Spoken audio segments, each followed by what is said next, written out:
So all our participants and friends are coming in here now. All right. Okay, so let's go ahead and begin. So good evening, everyone. Hello, fellow teachers and students all across Kazakhstan. Welcome to American Corners Nursultan. I'm actually filling in for the coordinator, Asiel, right now, but we welcome all of our returning participants and also new participants as well to our webinar today. We have a fantastic webinar for you guys.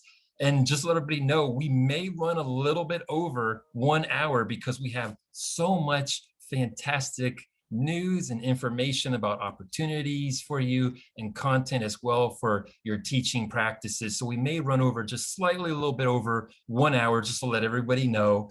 But so I'll go ahead and start here with some of the introductions. So my name is August Garnsey. I am the English Language Fellow here in Nursultan, and I'm thrilled to be the fellow and to be able to provide these webinars through American Corners Kazakhstan Network for all the many wonderful, talented, fantastic English language teaching professionals and students all across Kazakhstan. This is the second webinar in my series. Last webinar focused on open programs, global online courses, and outstanding performing alumni from that who share some of their best practices from the content they learned from those courses. Today, we're focusing on media literacy for English language learners in Kazakhstan. A very hot topic, a topic that I'm still learning a lot about, but I've invited some great speakers to present some content, as well as other speakers provide about opportunities about how you can gain more knowledge and understanding about media literacy and how you can integrate it into your teaching practices. So I'm going to go ahead and pass it over because we have not that much time today to get through quite a bit of amazing content. So I'm going to go ahead and pass it over right now to the Regional English Language Officer, John Silver, who is joining us here live. Thank you, John. Thank you so much, August. Hi, everybody. Good evening. So happy to see you. Really great that we have this wonderful cooperation tonight between our English Language Fellow, American Corners, general audiences, and our great implementer for English for media literacy, Bilim Baranye. I'll say a few words in general about media literacy in Kazakhstan, then a few words about our project, and then I'll turn it over to the Bilim Baranye team. Media literacy here in Kazakhstan is, I think, a new topic to some people, but our office at the U.S. Embassy has been working really hard over the last 2 years to make sure that people understand how to understand the news and information that they see, especially on social media and the internet. Our partnership with Bilim Baranye has been going on for about 1.5 years now.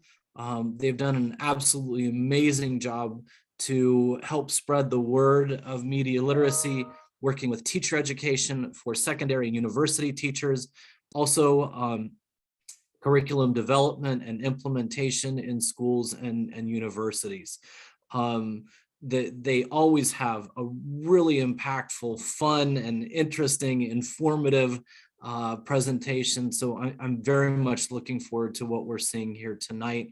I'm sure that they'll be telling you about ways that we can cooperate and work together on other media literacy projects or how you can become involved, and I encourage you to do so. If you have any questions about anything regarding English or media literacy, feel free to reach out to the Regional English Language Office.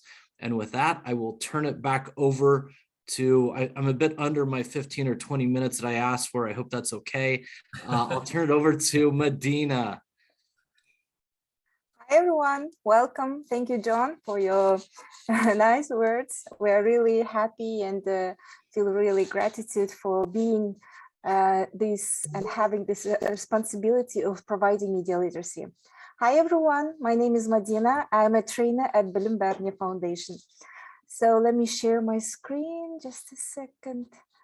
I'm going to speak a little bit about Bilim Barnier Foundation, then let others. Okay, so Bilim Barnier Public Foundation is a non-governmental educational non-profit based in Aktau. Its mission is to empower and mobilize people of Kazakhstan through equitable and inclusive education. And on 30th of October, we are holding this beautiful conference, Media Literacy and Education in Central Asia, What's Ahead. It's going to be international online conference. It's going to be only half of the day. So starting in the morning with our company will be really good for you, I think. So it will start at 9 a.m. and last about 5 hours. We hope so. So how you can get access to this is to register to our conference through this link. I will share it later in the chat box. And also you can follow us on Instagram, Bilim Barnier, and know about upcoming events, about presenters, about international and other teachers. So why we are holding this conference is because we are going to finalize and show you our result of our year-long media literacy MOOC project that we facilitated and that was funded by RELO. And also we hope that it's going to be a really nice platform where our local and the international educators and trainers will share their own experiences of how they implemented media literacy and also give you methodologies, effective strategies, and the tools to incorporate media literacy into your context, which means in your school, university. And so this is the outline of the conference. As you see, it will start from 9 a.m. It's going to start with the opening remarks. There will be different presentations from international scholars. Then at 11 a.m., we are going to do workshops by project facilitators from Kazakhstan and Kyrgyzstan. Then it will be something like an engagement activity where you have opportunity to win some really nice incentive prizes. Also at about 1 p.m., there will be non-conference style presentations from our project alumni, which means our participants will share their experiences, how their professional and the personal life changed when they became media literate. Again, engagement activity, to play some games, to check your knowledge about media literacy and get some really nice prizes. And the final one will be panel discussion. There will be a lot of representatives from higher education, secondary education, also local publishers who made the media literacy books approved by Ministry of Education in Kazakhstan in Russian and Kazakh. So we'll meet with these authors. You can have some kind of 5-10 minute Q&As where you can actually speak with them and know more about media literacy. This is a little bit about our presenters. So as you can see, we have from the US, Aileen Finn, David Gregson, also our facilitators from Kazakhstan, and Ksenia Mayatskaya, who was the facilitator in Kyrgyzstan, and our facilitators. And also we have international students who are going to share their experience, how media literacy changed their lives. So what else we can give you is that by the end of the conference, you will gain this beautiful network of professionals who know more about media literacy, who know more about how to incorporate media literacy into your context. Also, you'll get a certificate of attendance and rewards. And of course, some kind, as I mentioned before, teaching strategies, techniques to incorporate media literacy, ideas to develop research or online courses. Thank you so much. Let me stop sharing screen and then come back to you and share the link so you can, oops, sorry, everyone.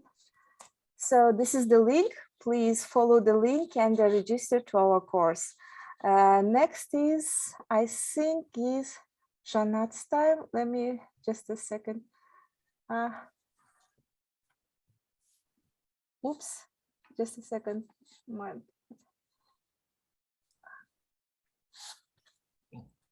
Thank you, Medina, for all that wonderful information about that terrific opportunity. I know I'm really excited about the conference coming up here. So, and I hope to see all of our participants here as well joining that conference coming up. Yeah, so next is, I think, Janat, so she can continue with her workshop. Thank you so much for your attention. Good evening, everyone. My name is Janat. I am a CELTA, TESOL, and CKT certified teacher trainer and educational researcher from Aktau. I have a graduate degree in international education from New York University, and I am a Bolashak scholarship holder. Today, the topic of today's presentation will be creating a blended media literacy course. And I'll be sharing with you the knowledge I received through an open course, as well as through implementing a media literacy MOOC project funded by Reload. I believe you can see my screen. Okay. Okay. So let's start. But before we start, we need to define what is media literacy and why is it important in ELT. I know that the format of this webinar and the time constraints do not allow for live interaction, but please feel free to write your answers in the chat. While you do that, I just want to say that in the context of today's presentation, media literacy is defined as the ability to access, critically evaluate, and create media messages in a variety of forms. By media messages here, we mean social media posts, newspaper articles, lyrics of songs, and even packaging of products. Now, let this information to sink in, and let's think why it is important in English language teaching. So here, I would like to highlight three reasons. First, according to a global study conducted pre-pandemic, an average teenager spends. So this whole time you were not seeing my presentation? No, Janata, yeah, I was wondering if you were going to, share. We did not see the previous slide. Oh, okay. I was already like on slide 5 or 6. All right, no problem. Let me start over, just to quickly go over the presentation. We can see it now. Mm-hmm. Okay, thank you.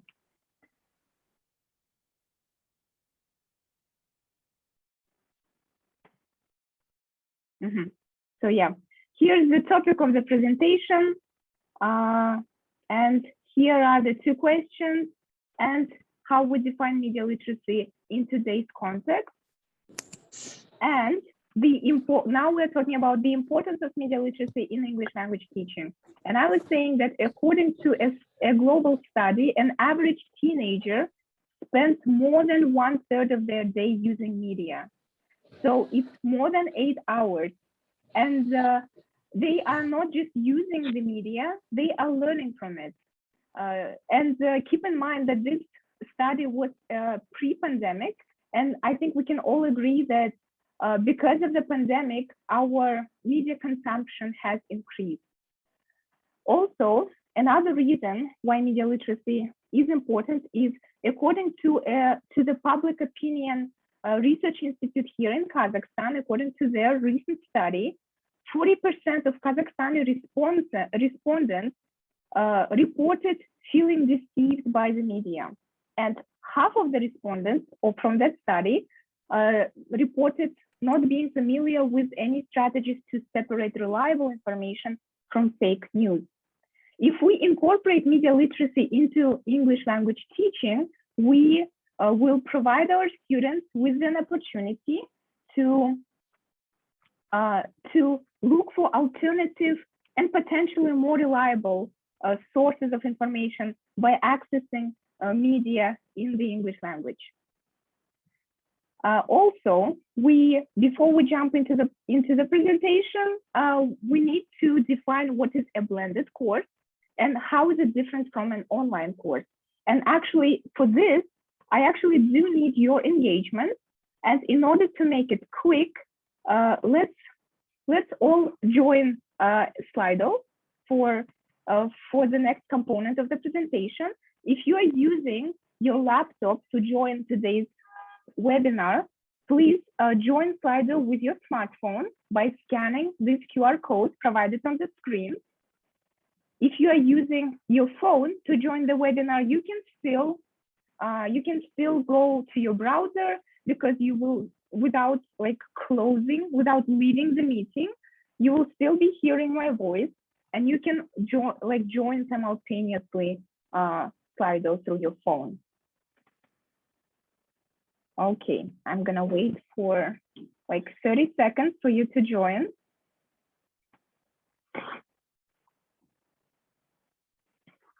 Oh, okay, so great. I see that people are joining, but here, you're joining, I see your name. And do you remember the questions I asked? We are trying to define a blended course and how is it different from online course. So once you join, please answer this question. Does a blended course have online, otherwise known asynchronous components? As English teachers, you know it.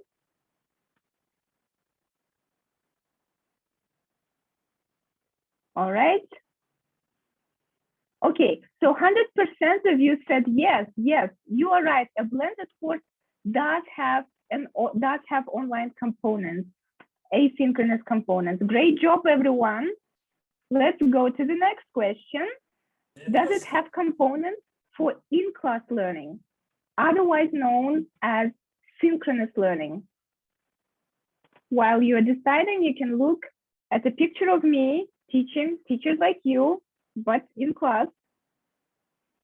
All right, great. Almost 100% of you said that a blended course does have in-class components for synchronous learning, and you are right. So this is the correct answer. So to summarize, yeah, we can see who answered correctly. Congratulations, everyone. So to summarize, a blended course is a course that has both online and in-class components. That's why it's blended. And to create a blended course, there are several instructional designs available for a teacher, but my personal preference is ADDIE instructional design.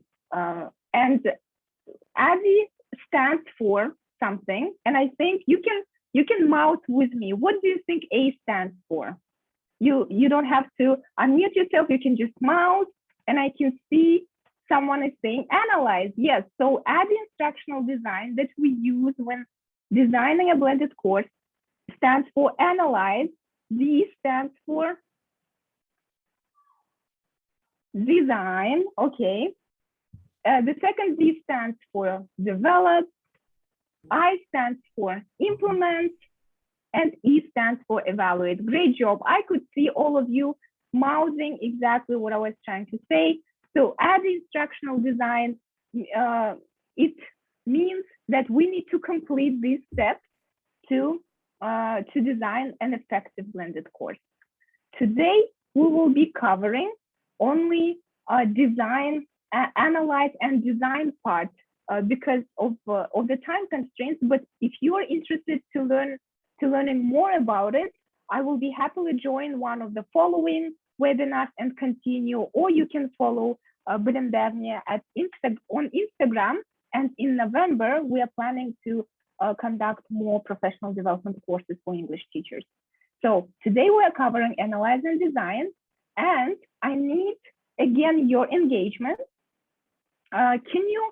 So think about the two steps that we are using to design, to create a blended course, analyze and design. And can you please type some of the tasks that we need to do to create a blended course? what do we need to do? Think about it. Think that you have a task ahead of you. Your school administration told you that you need to design a blended course, and please type what needs to be done.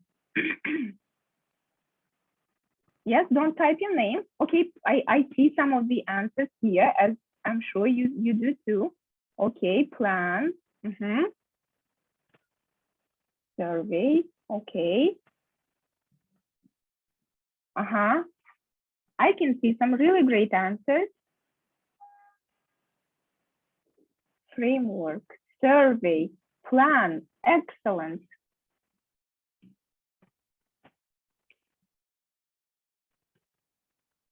Make beautiful slides. Yes, scaffolding is very important.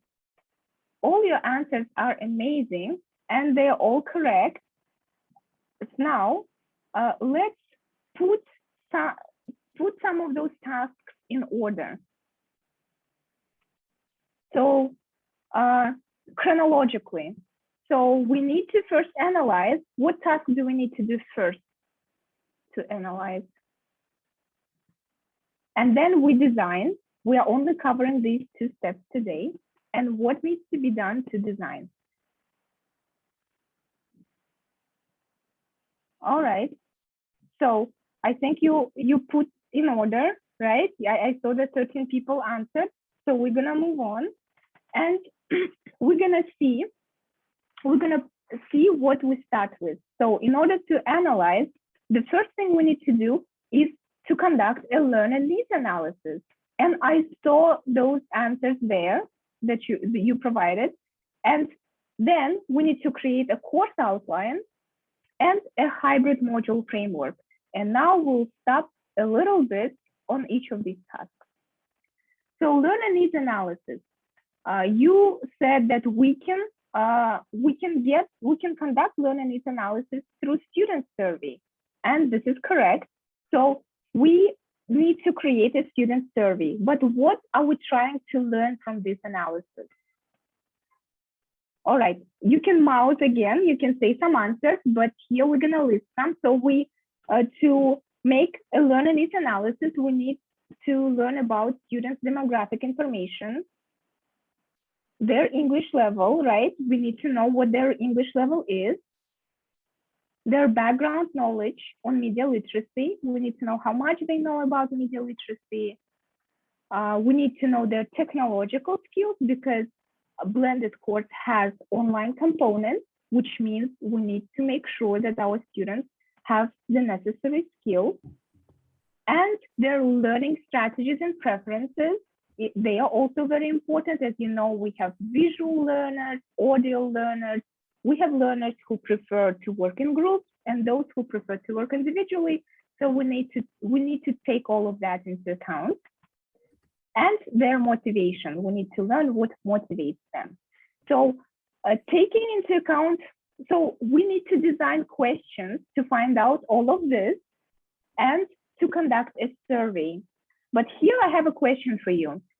In learner needs analysis, are learners the only stakeholders whose needs are important when creating a course?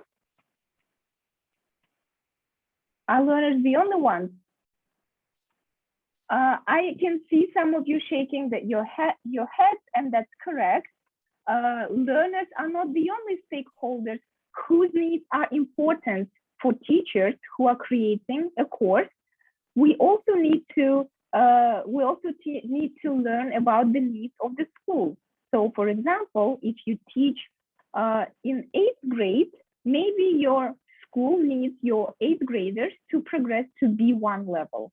So you also need to talk to your school administration, or actually find out, I'm sure there are some protocols where you can find out your school's needs as well. So what do we do with learner needs analysis? We conducted the survey. What do we do next?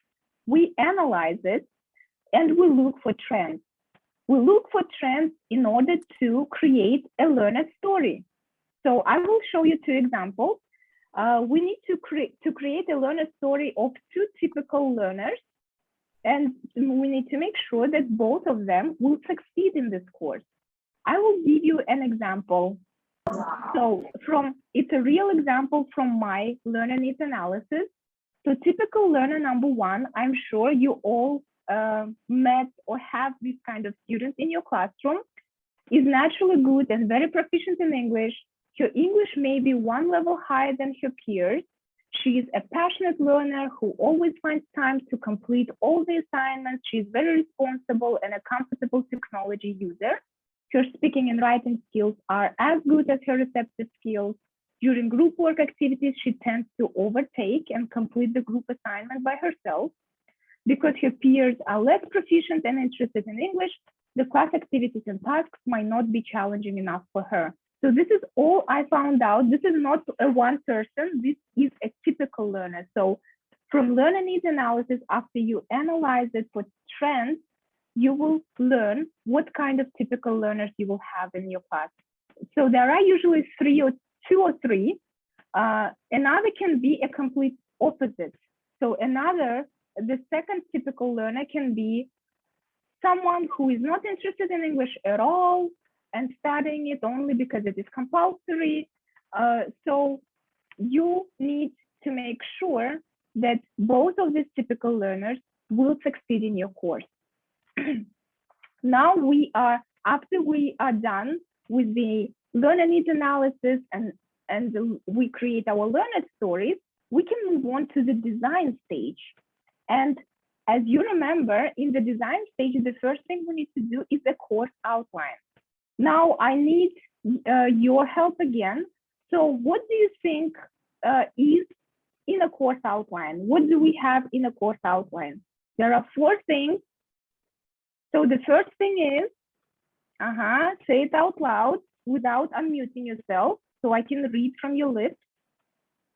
All right, the first thing is course description. Yeah, of course, it's a course. In your course outline, the first thing you need to do is to write a course description, not long, okay? It's 3-4 sentences, just what your students need to progress from, like a very short course and precise course description. The next thing is, say it out loud. Yes, you're right, Astiel. It's course objectives. The next thing we need to do is to write 3-4 course objectives. And when we do that, what do we need to keep in mind?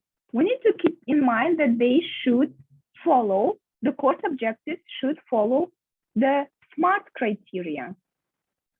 Oops, yeah, SMART criteria. You all know what is SMART, right? What SMART stands for. Yes, I'm sure you do.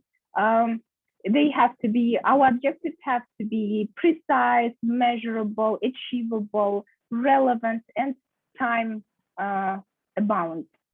We also need to make sure that we're using verbs from Bloom's taxonomy, especially those verbs that are connected to higher order thinking skills.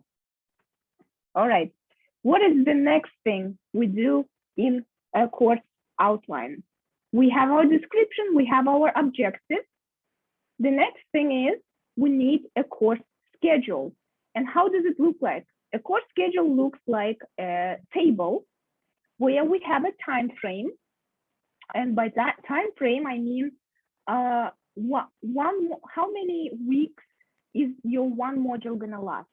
So usually for me, it's 2 weeks. 2 weeks, a regular course, a typical course usually has 5 modules. So for me, one module will last 2 weeks. I need to write a module topic. So for example, one of the module topics would be Introduction to Media Literacy. And I need to write an objective of those module topics. So in that first module, Introduction to Media Literacy, my students will be familiarized. By the end of the course, they will be familiarized with traditional and social media, and they will also be able to write and speak about their media consumption habits. And we need to write an assessment plan. So for module 1, for me, to assess whether they achieved the objective will be to give them an assignment to write a discussion post about their media consumption habits. All right. So after we do that, we write it for all our 5 modules. We need to add literature. And this way, our course outline is done. Our course outline is done. It's a great job. Now we need to quickly move on to hybrid module framework. And to be conscious of time, I know I'm running out of time, but this is the final thing that we're gonna actually do together. So you're gonna help me.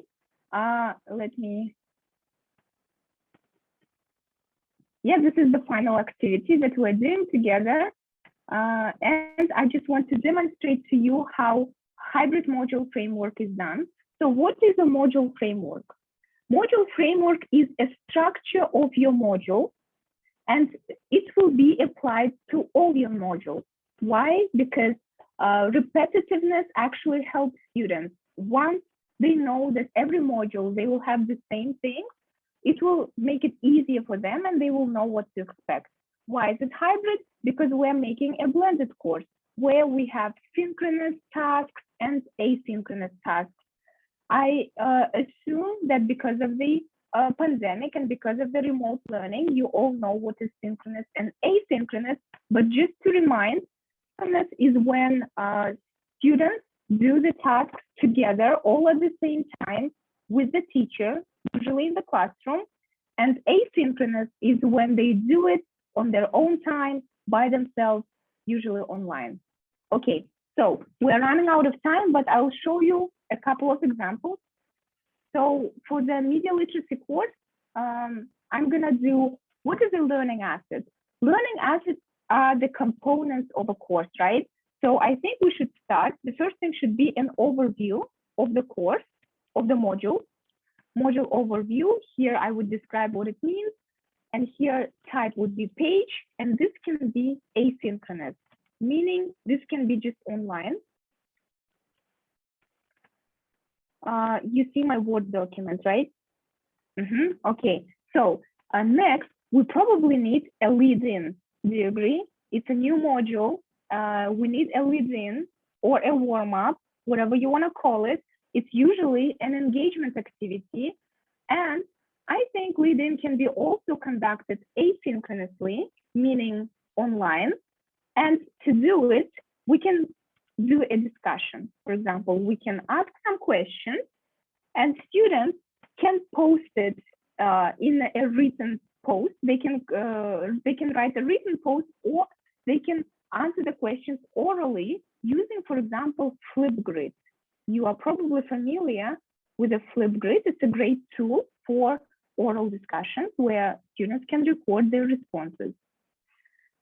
Okay, next, after the lead-in, so we can do 2 things. We can go 2 directions. We can either do some pre-teaching vocabulary, or we can jump into the input session and maybe have some listening assets or a video asset where we explain the topic. Okay, and so on. So, okay, I'm running out of time, so I'm gonna stop here, but just to tell you a final thing, when you create a hybrid module framework, you make sure that it's logical. You start with the lead-in, you pre-teach some vocabulary, then you do some input session where your students either watch a video or read a passage, and then you do some output activity where they apply what they've learned, and make sure that you make sure that your learning assets are synchronous and asynchronous. So it's a blended course. Okay, thank you so much. It's a comprehensive topic. If you are interested in the topic, again, I will happily join again and continue, or like we can organize it separately. Thank you for your attention. And yeah, I'm giving it to Aygul.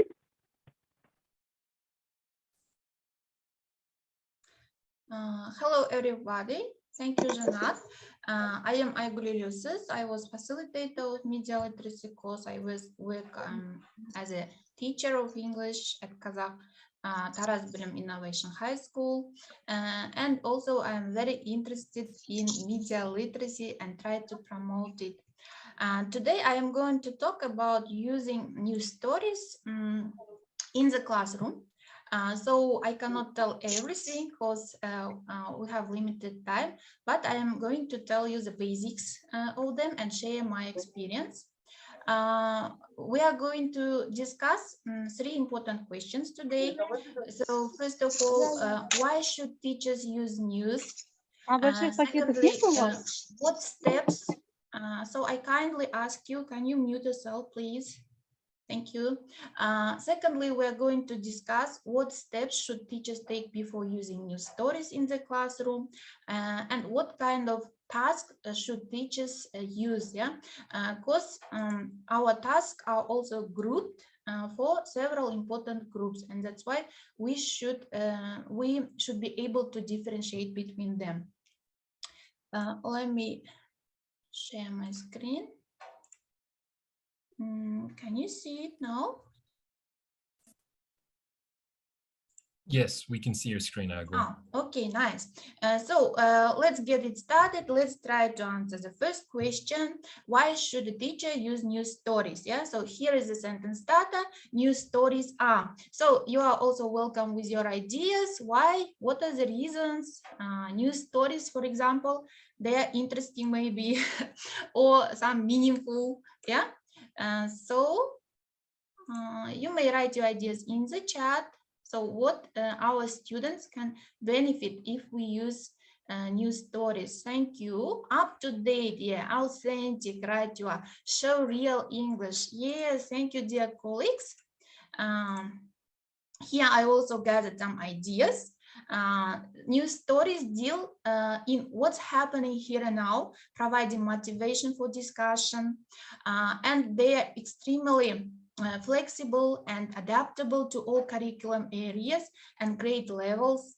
As you told, they bridge the gap between the classroom and the real world, build good reading habits that will last a lifetime, and of course promote and develop media literacy skills.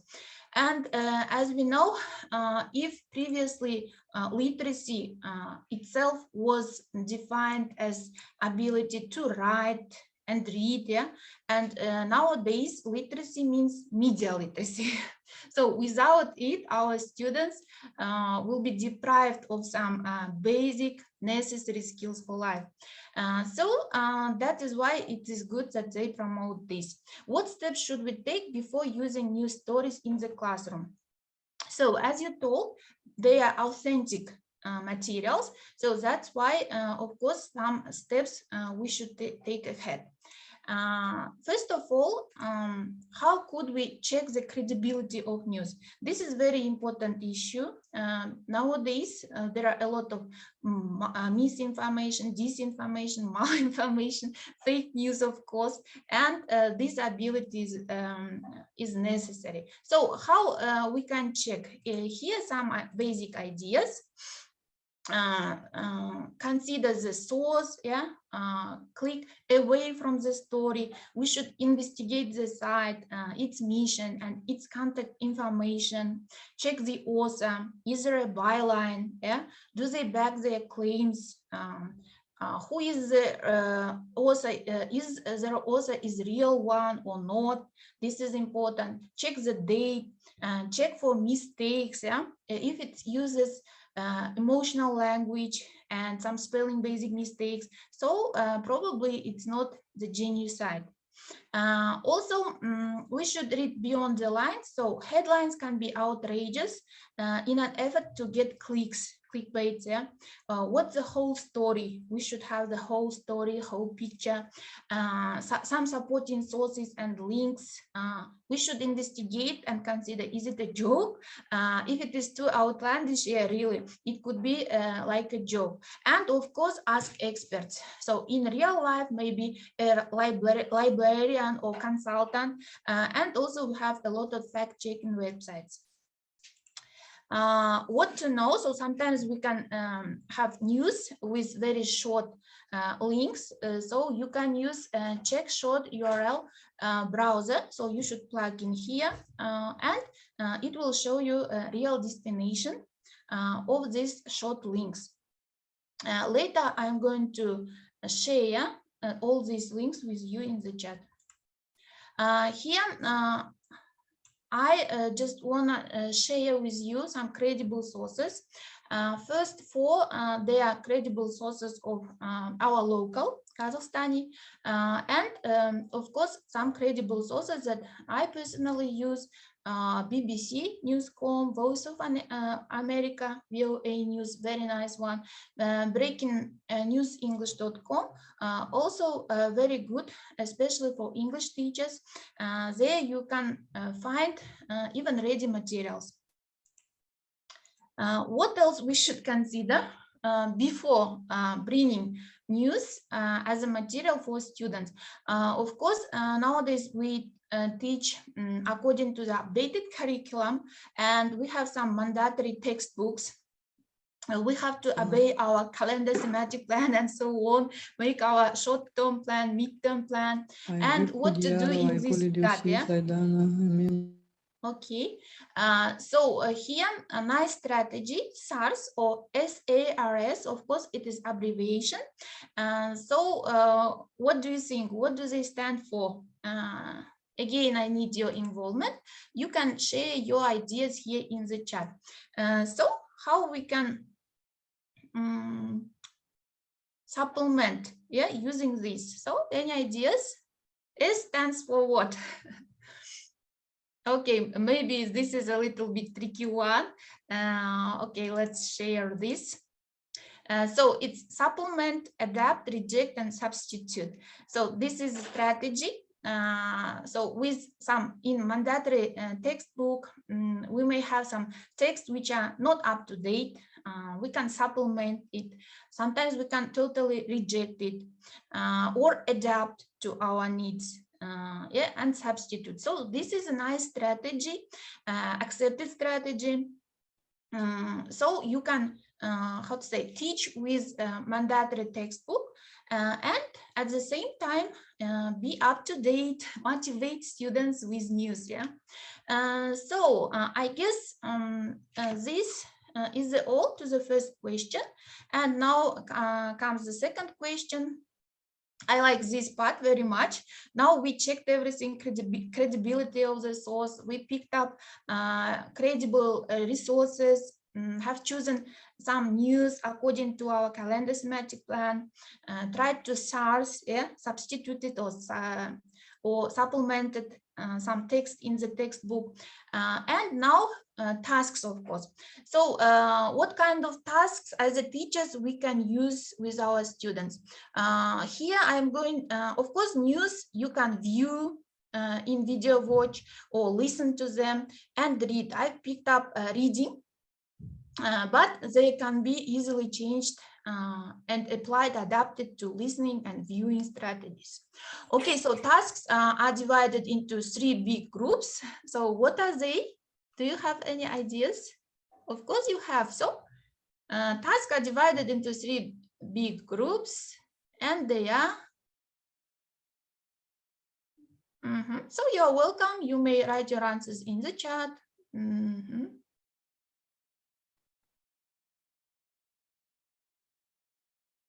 Are there any ideas?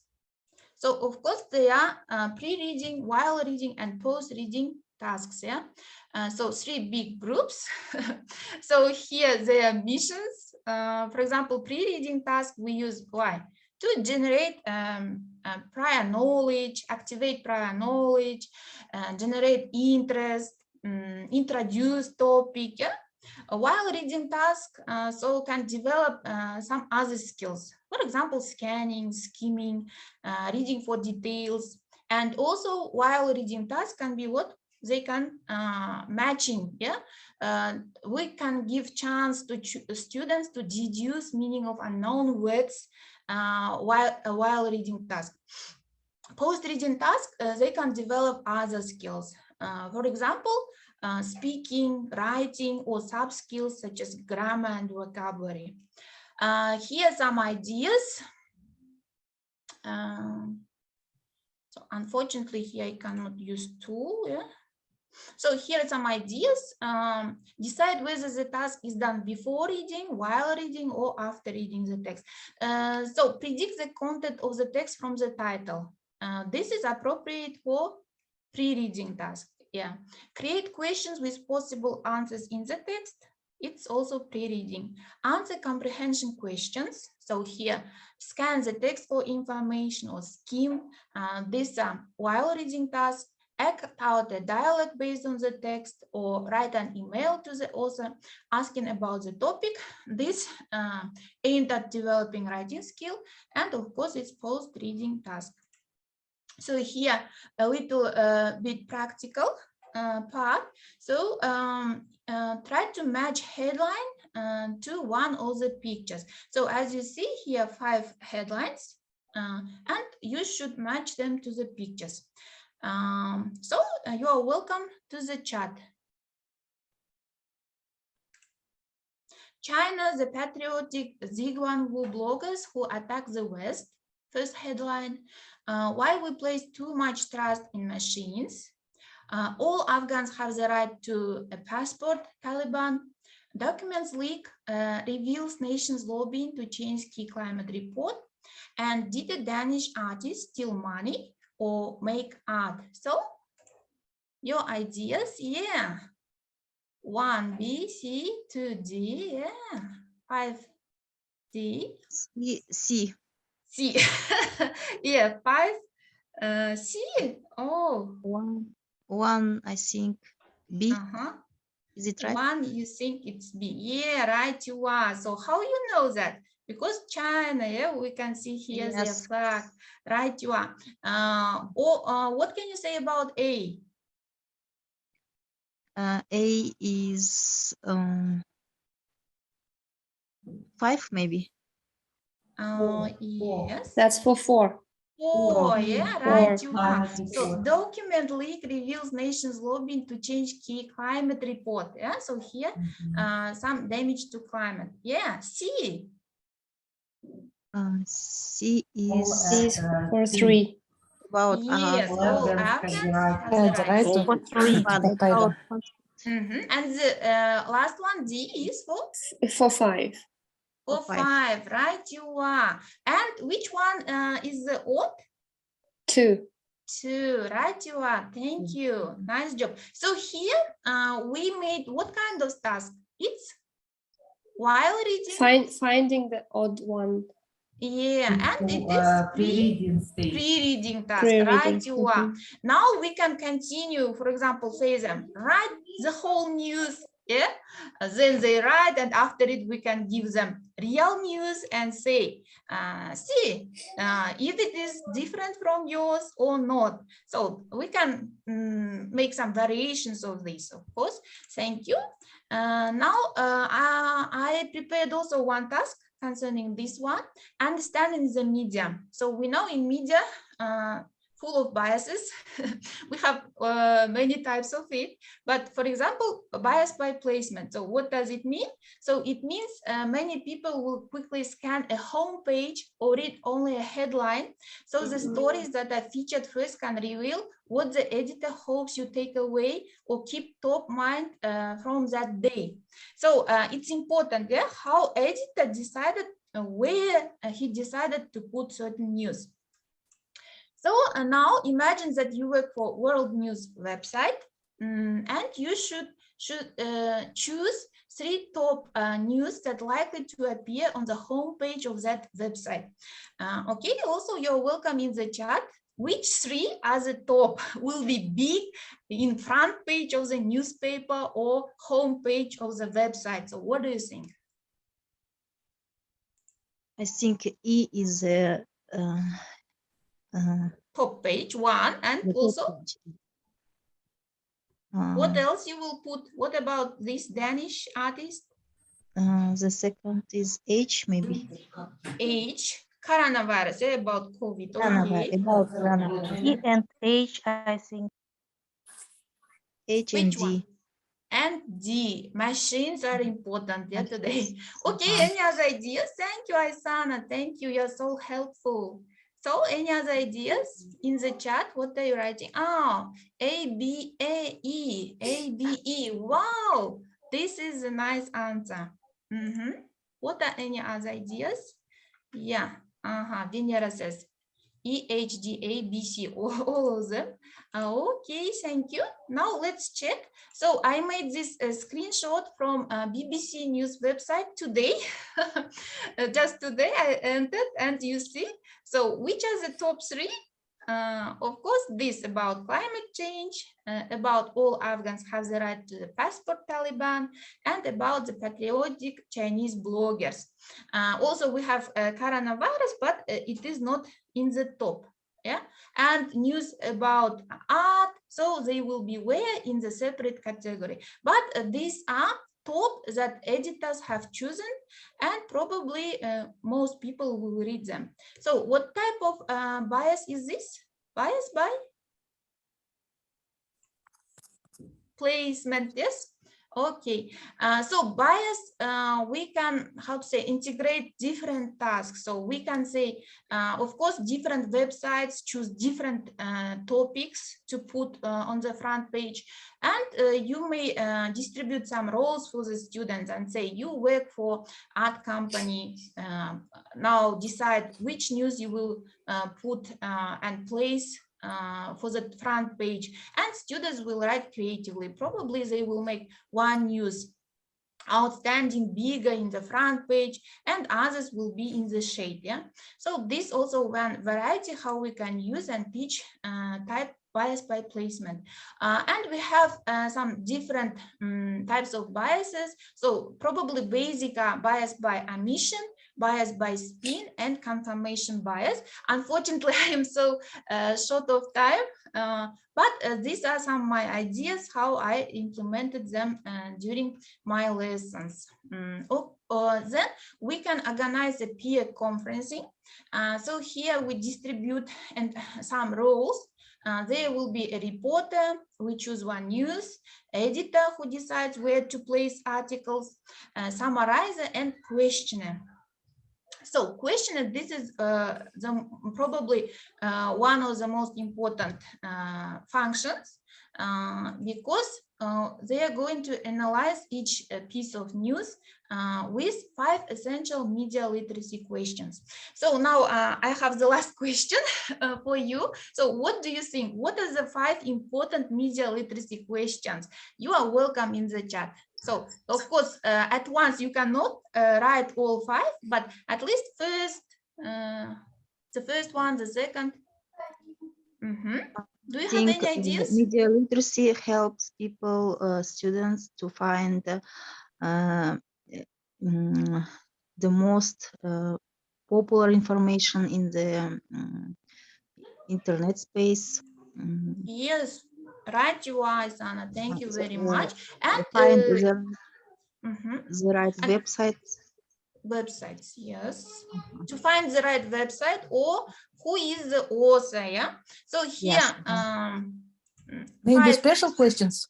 Yes, special questions. So here, 5 important essential media literacy questions. You can just use them in the while reading task or post reading task also, because they develop higher order thinking skills and media literacy. So who created this message, who is the author, not just who created the message about the author, but probably some companies paid for that person to write it, so they should understand a little bit deeper. Then what techniques were used to attract our attention? Maybe they use some celebrities or pictures or humor, also possible. And then a third important question, how might other people understand or interpret this information differently from me? Fourth one, what points of views and values are included or omitted from this message, and why was this message sent? So if we ask those questions constantly each time when we use news, I guess our children will be more media literate. And here the end of my presentation, key points. So here a good lesson with news should have following issues. So it should have pre, while, and post reading activities. It should help students practice some skills. We should use appropriate material, give students a chance and a reason to read the text more than once. And good lesson with news has follow-up activities which develop other skills. For example, speaking, writing, and sub skills like grammar and vocabulary.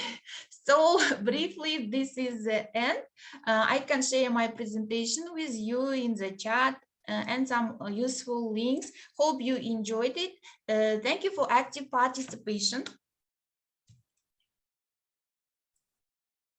Now, the next turn is Aidana Aksholova. So, Aidana, you're welcome. Hello, everyone. Happy to see you all. First of all, let me share my screen. So make sure that my presentation, you can see my presentation. So do you see it? Yes. Yes. Yes. Good. Good. Let's start. So my name is Aidana. I am a trainer at Bilim Bariniye Public Foundation. I have worked for about a year for the project for Media Literacy MOOC project as a facilitator. So today I will be sharing my experience of teaching media literacy, especially for young learners. So before we start discussing how media literacy is important to teach from early ages, I would like to show you some data, some research data. So Pew Research Center in the United States conducted a research on how on parents' attitudes and experiences related to different digital devices their children use. So the results say that many parents say their smartphone using child start engaging with it from before age 5.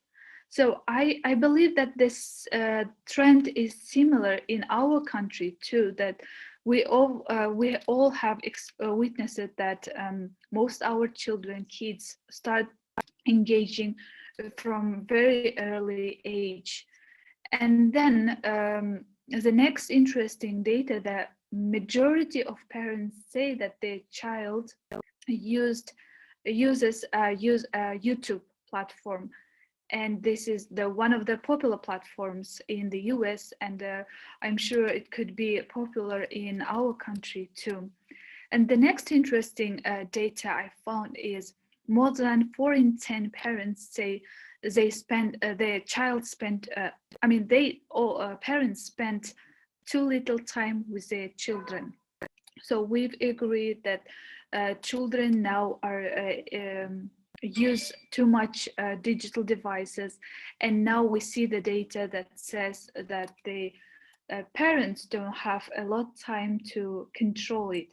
So which means that our children, kids are easily exposed to different online threats and online danger. So what could be solution? How can we protect our children? So as you have already guessed, its solution could be media literacy, teaching the media literacy skills.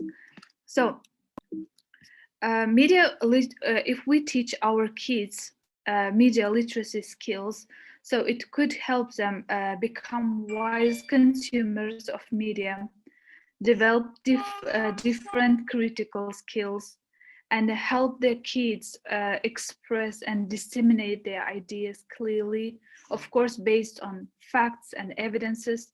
And it can teach them to question what they see online, and teaches them to be aware of nature and danger of false information in the media. And if, of course, it prepares them to navigate online world.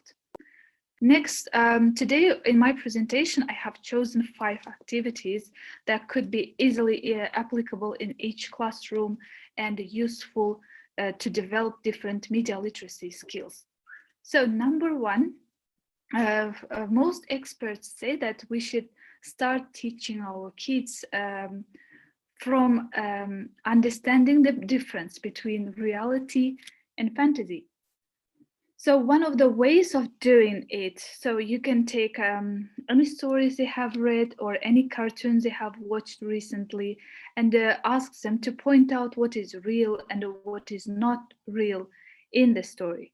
For example, from Cinderella's story, a fairy godmother could be not real, talking animals not real, but having a stepmother could be real. Also, from that, we can move on to TikTok videos. Yeah. So you know that our kids love watching TikTok and YouTube, and you can ask them to bring any videos so they can share, and you can have it as a game. So find out whether it's real or unreal.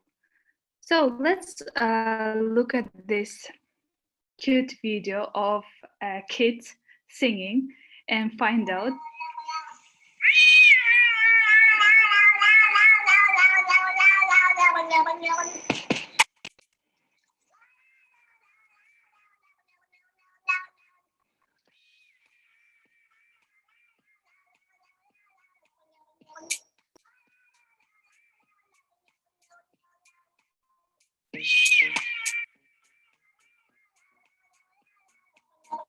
Okay, such a cute video. Of course, when our kids watch first the cat singing, they might believe that it's real.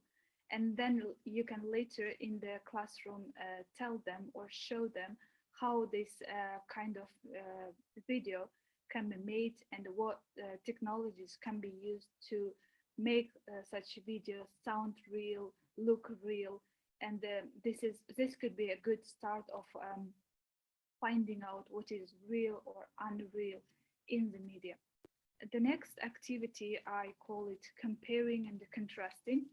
So you can bring any toys you have at home, any food product, and or you can just find any commercial which our kids love to watch, and then you can ask them what is inside the box and what is outside, or and find out the similarities and differences between them.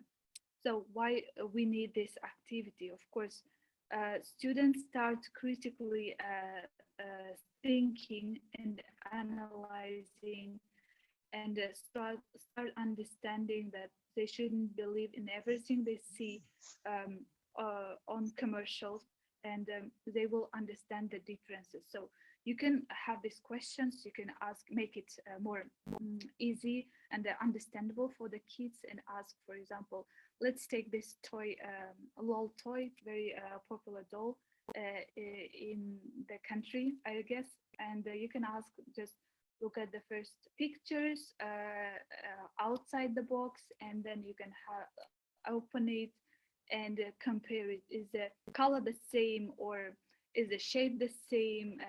What does it say on the box? And do you agree with it? So you can just have this kind of engaging activity, and also make the kids think critically and analyze it. Next activity, it's about analyzing the techniques of persuasion in commercials. So you know that now our children are exposed to any type of media, especially companies want to try to sell their products, and they use different techniques, and our children should be aware of these techniques. So I have chosen this Aristotle's idea of persuasion. So it's logical when they use the logic to persuade someone, especially facts and statistics.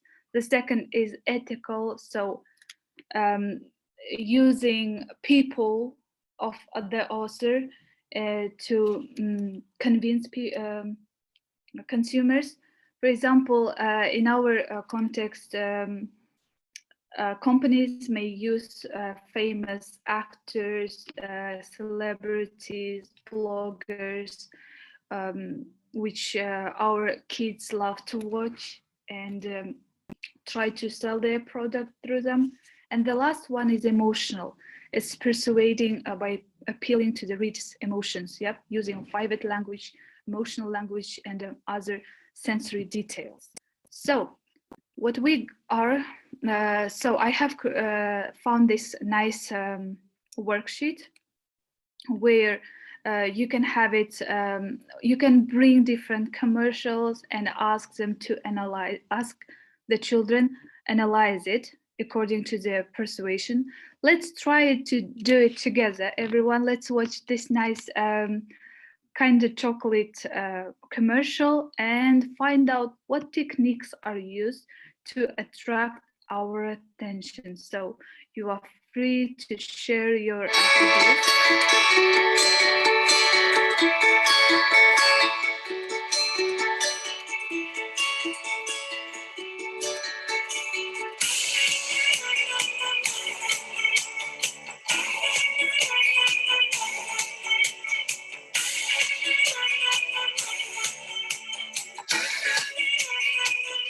Even the smallest surprise can make the biggest memories.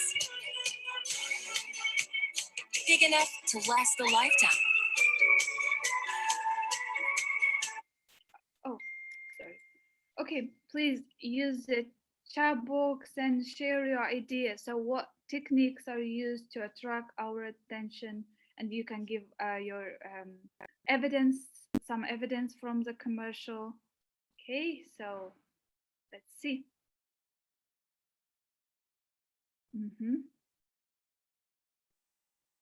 So which technique is used first?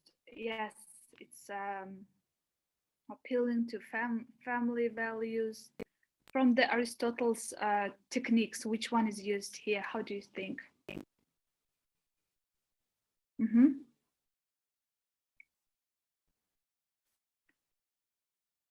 Okay, so maybe most of will agree, yes, emotional part, how you can see how people are happy in the commercial. Children's are playing, yeah, light coloring, spacious design. Thank you. Yes, emotional technique is mostly used in this commercial. So let's move on to the next activity. So I called by my pencil, or you can say sell me this pen. It's quite popular one. Okay, so you use it to they can use any pencil or pen they have, and you ask them to convince each other to buy this pen or pencil using different technology. So in this case, it's very important that we don't limit our children. You know that how creative they are. So you don't say, you don't ask them to name any techniques to use. You just give them freedom and ask them just try to sell this pen to each other and persuade them. And you will be amazed by the creativity of our children. So it's very engaging, it's entertaining and creative, and you can have the activity in different forms. So you can ask them to write the persuasive writing. You can have it, you can have public speech or role play, or you can ask them to work in teams and present it. So you can have this activity in different forms. This is very nice. I suggest you to try it, and you will be amazed by the creativity of children. Next, and the most important, is questioning. As you have already, as my colleague Aygül said, the questioning, asking the right questions, higher order questions, is very important in media literacy.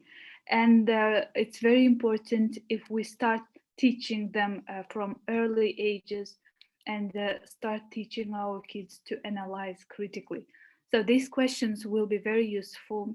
You can ask, for example, you can bring a commercial poster and, sorry. I just wanted to open this box, but it's not working. Just give me a minute, I'll open it. Okay, so you can bring this nice commercial poster of lace and ask the kids who made this poster. Yeah, people, of course, maybe lace company made it. So you can have different answers. And how does this poster make you feel, right? So you can share also your answers to these questions. It might make them feel happy, or maybe they wanted to try. And how does their mother or grandma understand this poster? And who are the people in this poster? So a girl, yeah. Why are this girl is chosen to in the cartoon? You can ask them their opinion. And who is not in the poster? Maybe they might say a boy is not in the poster, right? Maybe they want to be in the poster, boys also, like Lace, eating these chips, okay? So several questions you might ask, but most important that you make these children to think and analyze any media item. So you can start from posters and move on to the commercial videos, and you can choose even movie or cartoons they saw. And these are the 5 activities I have chosen for the presentation today. Of course, there could be more, and you can create and adopt different activities. But the most important that you understand the principles of teaching media literacy. So, oh, sorry, it's not, okay. One more, before we talk about the principles, let me share some more ideas. So you can have your students you can ask your students to create different media messages.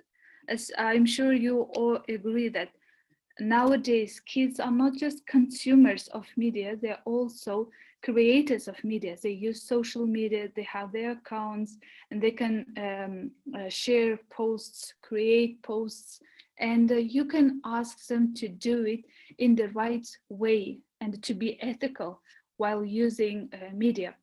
So you can have ask them to create social media posts, blogs, vlogs.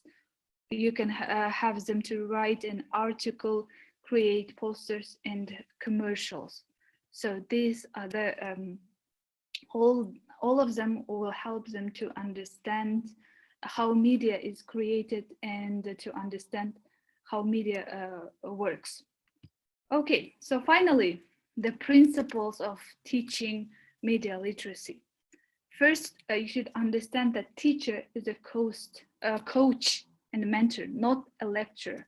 So practice is more valuable than knowledge transfer. Teaching and learning should be learners focused, and the peer review and the peer assessment is encouraged. So, and also learning is a journey of discovery and investigation. And also we should remember that learners should have a freedom of practice. We shouldn't limit them. And the last but not least is scaffolding. Is also important in teaching media literacy skills. So that's all for today I want to share with you. I hope that you found very useful information, ideas from my presentation, and I will share the presentation in the chat box later on. And thank you so much. And next presenter will be Amina, who will be also sharing her experience. Amina. Thank you. Please. Thank you. I appreciate that, Aidana. And just before Amina goes to present here, she's our final presenter, I do want to put into the chat a link for a survey for all of our many wonderful participants here. Everybody's very, very active. If you can please complete the Google Form survey. And this will confirm as well also for your attendance for this webinar. So please do complete the survey. I will put the link into the chat now, and I'll put it also later on as well too. Okay, it's all you, Amina. Thank you, sorry. Thank you, no problem. Can you see my presentation?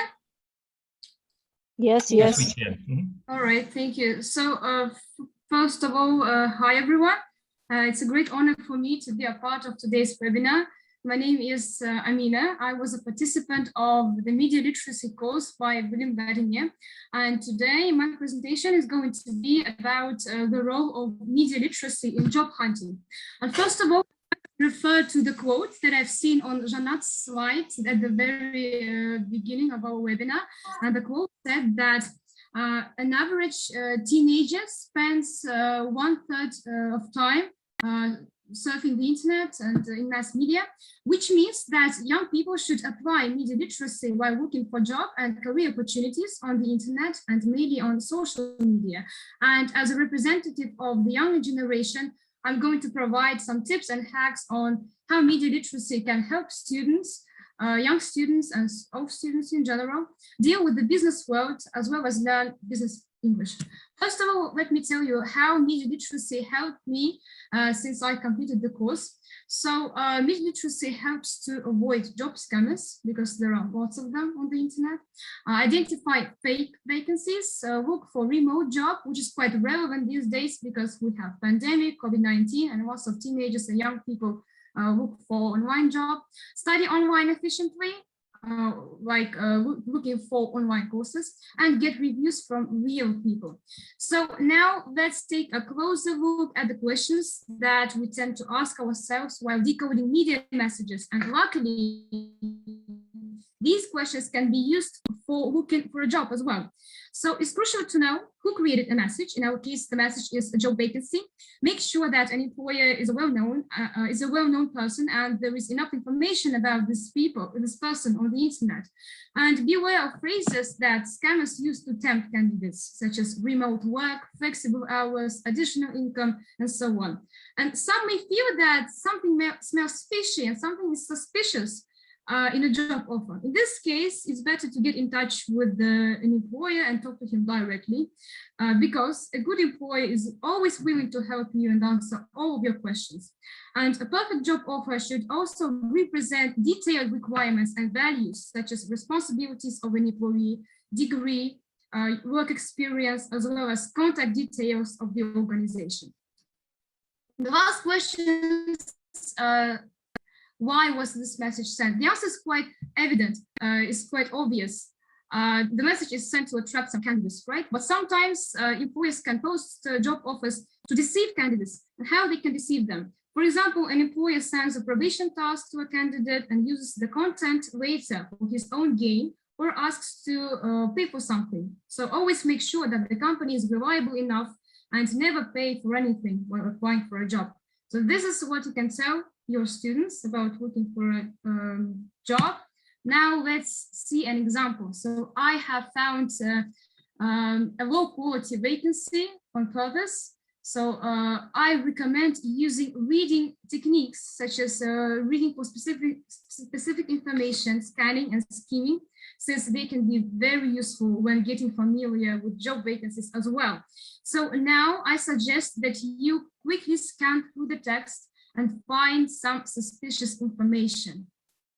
Something is wrong, something is not accurate, and something you shouldn't fall into while looking for a job. So you can have a look at the headline and see if it's all right. All right, so please,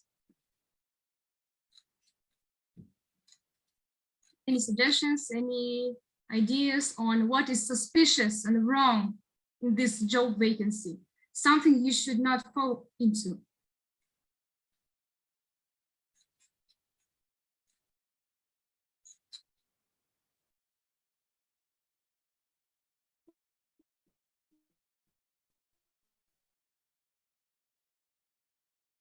Sorry, are the messages coming or is something wrong? Okay, such a high salary for 2 hours a day. That's a good one. the company name, lack of the company name, right? Okay. I recommend that you quickly scan through the text and find some information which sounds suspicious and wrong for you. Scammers. This one is a clear example of a scam, right? Payment daily. Okay, that's a good one. All right, I think that's enough. Thank you.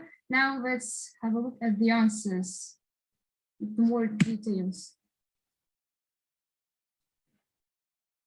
All right, so first of all, let's have a look at the headline, which is not clear at all, right? It sounds seducing because it's work at home and there are daily payments. But anyway, we don't know what the work implies, right? And also the email address lacks domain name. 2 hours of free. Wow, that's like a perfect job, right? And families, spending time with your families, receiving additional income, typing sites in the online cabinet. We don't know what sites we have typed, right? And steady salary from $700, which is quite a lot. So in conclusion, just don't fall into beautiful promises, such as working only 2 hours a day, getting a high salary, and a perfect headline should include all the details about the position and the organization. And make sure you are not manipulated by an employer, since you can fall into promises and suggestions. Okay, now let's continue. And I mentioned at the very beginning that young people, not only young people, but all students all over the world take online courses just to upgrade their skills. So nowadays you can find a wide variety of career opportunities on the internet. So there are such websites like Udemy, Coursera, edX, and they are known for free and high quality courses. However, there are courses that are carried out by private organizations and specialists in various fields, which means that there is a risk of scams. So being cautious while enrolling online courses is very important. First of all, keep in mind that there are no courses that can promise you immediate success. I mean, there are no good courses. So fake courses usually promise immediate success, and they say that you will become a specialist just after a couple of sessions, but actually a perfect course should imply that you have to put in time and efforts to succeed eventually. Secondly, remember that the more qualified a course conductor is, the more good and beneficial the course is. So make a thorough research about the mentor's work and experience in advance. And finally, don't forget about the legal side of the course, which is paying tuition fees. So do not transfer the payment until you take all the details into consideration, and make sure that the contract is signed by both parties, by you and the course conductor. Now let's continue and see an example of a course. So I have found a quite efficient course, which is carried out by Maxim Ilyakov. The course is called A Good Text in Social Media. So if you find some information about him on the internet, and mainly on Wikipedia, you can find out that he's a linguist, a candidate of pedagogical sciences, and an editor, which means that he's quite a competent specialist. And you should also make sure that you can take a glance at the course materials in advance, because it's very important to make sure that the course matches your needs and requirements. So Maxim has uploaded the brief excerpt from the course, and make sure that this is what you need. And some courses may not offer objective feedbacks you can rely on. There are some courses that say we are going to provide with all knowledge you need, this kind of stuff. In this case, we should consult some people. We should get in touch with those who have participated in this course, who have taken this course. So if you have a look on the course layout, you will see that there are feedbacks from real people. How do you know if they're real or not? Usually there is like a button which indicates that you can just go to this person's Facebook or Instagram account and get in touch with this person directly. However, sometimes these reviews can be fake as well, right? In this case, you can use business-oriented online platforms. So I myself, looking for online courses, use LinkedIn, which is a very good platform where you can find job opportunities and also find people who can help you by answering all of your questions and give some advice in terms of career opportunities, as well as their real reviews about the course that they have taken. And one more way of growing one's network, growing your network and getting acquainted with highly qualified people is to become a member of online communities and groups where you can get an honest feedback on a job or a course, or ask the specialists about career and anything that interests you. And as soon as I got into the university, I had so many questions about my future major, about my future job. So I tried dissecting CVs on Headhunter and LinkedIn. I just got in touch with random people, and they really helped me get an overall picture of what I can do in the future. So in conclusion, I believe that media literacy and job hunting are tightly interconnected.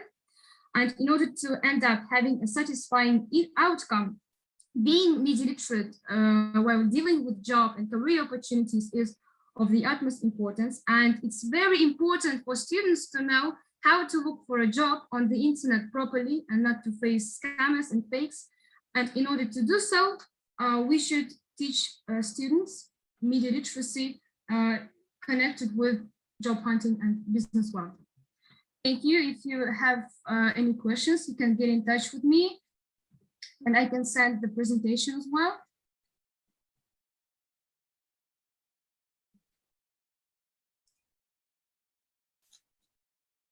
Okay, thank you for your attention. So I'm going to give the floor to August. All right. Thank you, Amina. Really appreciate that. Some great information. We've had just terrific presentations tonight, a lot of great information. So again, we're later into the evening than usual some of our webinars, but this is fantastic. We had terrific information. I hope everybody enjoyed. I saw a very active chat. I saw a lot of great responses. So thank you all for being a very active group of participants. I just want to let everybody know again too, don't forget to register for next week's webinar through American Corners Nursultan as well with me. We got more great topics coming forward with American English resources online for practical application to Kazakhstan's English subject program, as well as another future webinar coming up on fantastic online digital vocabulary and lexical development tools as well for those. I want to thank again all of our presenters tonight, Janat, Aigul, Aidana, Amina. Thank you, Medina, for that amazing information as well about the opportunity coming up for the online media literacy conference as well on October 30th. Guys, make sure you check it out. I can tell our participants, they love this information. They want more. So go to the conference and get more of that information. John Silver, thank you very much from Regional English Language Office for Central Asia and all the many great opportunities that they provide for English language learners and English language teachers all throughout Central Asia. We always appreciate what REAL does for all of us. I did put the survey into the chat a couple times, the Google form. Please fill out that Google form to confirm your attendance here for tonight. We had almost about 190 participants. We had a lot of people tonight, a great group, a great active group. Thank you again. Janat, did you have any other remarks that you wanted to say, anything else? Again, maybe you can mention about for your Instagram account so people can follow the association. Thank you, August. I think John has something to say. I just wanted to thank everyone again. I'm going to put our Instagram account again and follow us for more professional development opportunities. Thank you for the platform, August, and it was an honor to be here tonight.